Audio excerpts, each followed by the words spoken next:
kind of a cheesy story I came across on Daily Mail. So I wanted to go ahead and take a look at this real quick, and we'll see. We'll check the headline out, and then we'll read some of the key points, and then read a paragraph or two of the article. Shark Tank's Daymond John accused of trying to sell 1 million N95 masks to Florida at an inflated price, but the reality star blasts the claims and says he was trying to save lives. Oh, thank you, Daymond. Thank you, Daymond. The Miami Herald published a report Wednesday claiming Daymond John's Shark Group, brilliant, inked a deal with Florida officials to secure 1 million N95 masks.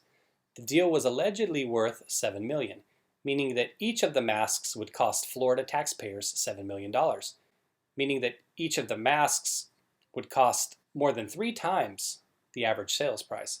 The deal fell through earlier this month, and 3M, the company who produces the N95 masks, is now investigating.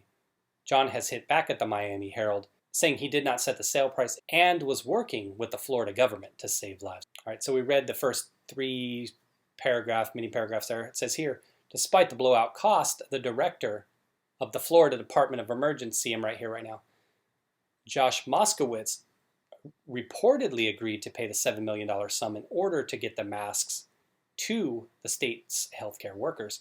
And that's desperation, like I said in one of my other stories about California bending over for the Chinese on a $900 million contract. In a Twitter post shared on Wednesday afternoon, John furiously denied the allegations, stating he would never set a price for the masks and was actually trying to stop the price gouging of medical products. The Miami Herald interviewed Moskowitz, who claimed that John said he could use his business credentials to help secure the desperately needed masks.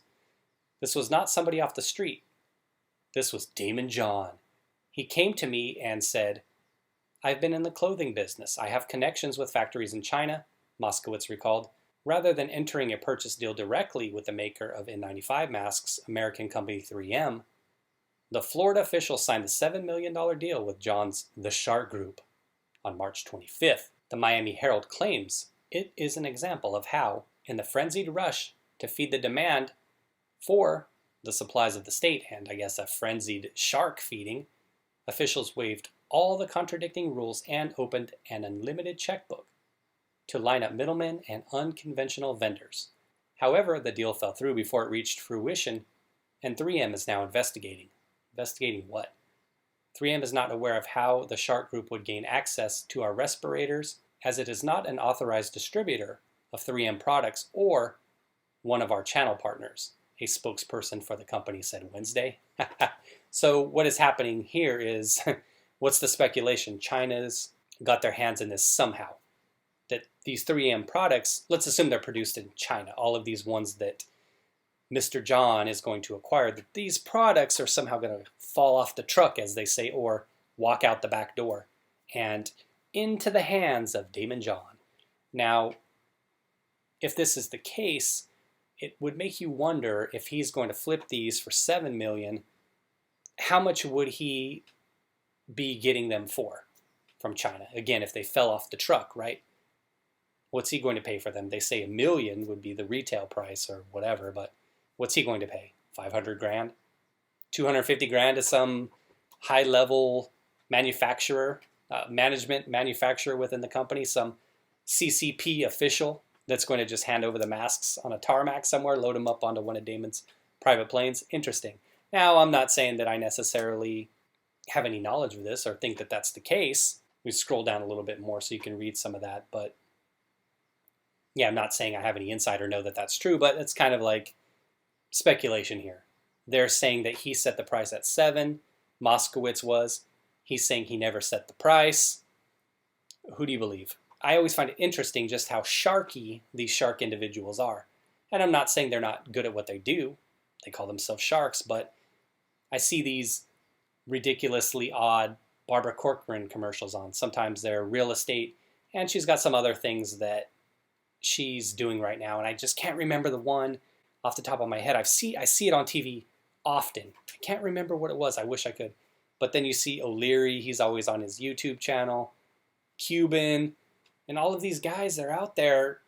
And I know that you stay busy to keep the mind going, to keep the hustle, keep the grind. It's all they know how to do. That's how they became such a success. And kudos to them for becoming the success they have, but do you really need to pitch? And okay, one of them O'Leary had was, it was one of those BS, what do you call them? Like those, they're like info sessions where you go in, take a course or something, learn how to invest like Kevin O'Leary, you know, this and that. And it's just some sham to keep selling you more and more courses, right? To learn how to be like Mr. Wonderful. And I'm not saying that that was the case with his, or that he's behind that, or he was reaping any benefit at all, but that's just what that one was. So it just, when they tie their names to stuff like this, or when Daymond does something like this, or he even gets himself involved in even kind of like the, even like a little smidge of something, it's like, what's the point? Your net worth, in his case, I don't know what it is. He's probably worth 50 million, 100 million. O'Leary, obviously, Hershevek, Cuban, these guys are billionaires multi times over. Barbara, she's got tons of money. Lori, they have to have at least 50 to 100 million plus in net worth on their own with all the deals they get on the tank. Why are you getting involved in this petty stuff? Even if Daymond was going to make $6 million, I know it's $6 million bucks, but when your net worth is 100, 200, whatever it is, why even have the potential of the optics for this? Why? So then it makes you wonder, like, is this legit?